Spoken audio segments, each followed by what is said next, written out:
საქართველოს რომ ძალიან ადვილი იყო ჩვენთვის და გოგოებს თუ რამე კითხვები გაქვთ პრინციპში მე ვპასუხებ თავად თქვენს თავარია მომზადება ფინალისტებს ან ფინალზე იქნება ცოტა უფრო რთული და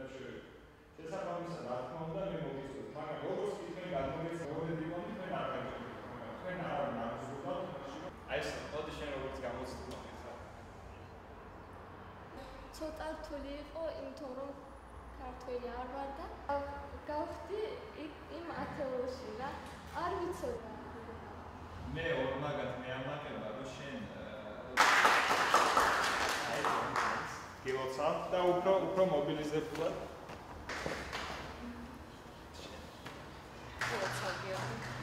წარმატებები მომავალ სკოლის მოსწავლეს ურჩევ რომ თავისი უნარები გეკმოთ თქვენს მომავალ პროფესიას ამ ვებგვერდის მეშვეობით დღეს მოხდა დაჯილდოება პირველი ეტაპის გამარჯვებულების სწრაფი ბეჭდის კონკურსის რომელიც საქართველოს მასშტაბით განხორციელდა ყავს